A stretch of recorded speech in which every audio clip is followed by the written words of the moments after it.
ورحمۃ اللہ وبرکاتہ۔ بسم اللہ الرحمن الرحیم۔ چوتھی جماعت کی اردو ہے یہ۔ عنوان ہوائی جہاز T1 پارٹ نمبر 5، پانچواں حصہ۔ اس کو میں نے حصوں میں منقسم کیا ہے تاکہ پتہ چلے کہاں سے پڑھنا ہے۔ 1903 عیسوی میں وہ اس گلائڈر کی مدد سے کچھ دیر کے لیے ہوا میں اڑ سکے۔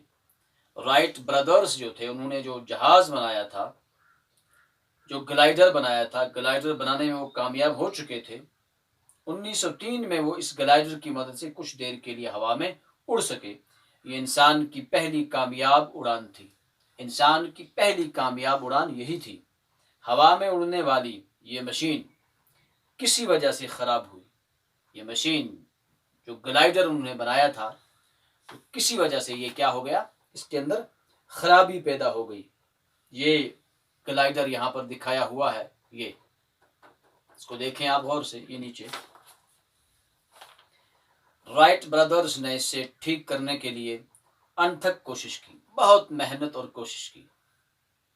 انہوں نے دوسرا جہاز بنایا، کوششیں جاری رکھیں اور آخرکار وہ اپنے مقصد میں کامیاب ہوئے۔ آخرکار کامیابی نے ان کے قدم چومے۔ اس طرح رائٹ برادرز کو ہوائی جہاز کا مؤجد کہا جا سکتا ہے۔ تو معلوم ہوا ہوائی جہاز کا مؤجد کون ہے، اس کو ایجاد کرنے والا کون ہے، اس کو بنانے والا کون ہے؟ تو کون ہے؟ کیا جواب ہوگا؟ Right brothers. ان کی اس ایجاد کی بدولت دنیا کے اکثر ممالک ایک دوسرے سے جڑ گئے۔ جب یہ ایجاد کی تو دنیا کے اکثر ممالک ایک دوسرے کے ساتھ جڑ گئے۔ اب ہم مہینوں کا سفر گھنٹوں اور گھنٹوں کا سفر منٹوں میں طے کر سکتے ہیں۔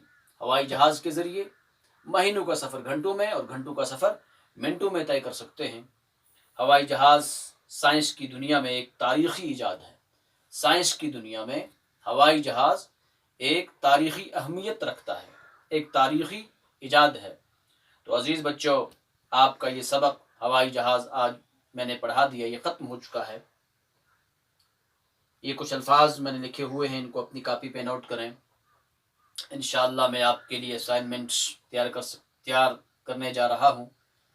U2 کے اسائنمنٹس میں نے آپ کو بھیج دیے ہیں، جیسا کہ آپ جانتے ہیں، اور انشاءاللہ یہ بھی میں کوشش کرتا ہوں آپ تک پہنچانے کی۔ اگلی ملاقات تک السلام علیکم ورحمۃ اللہ وبرکاتہ۔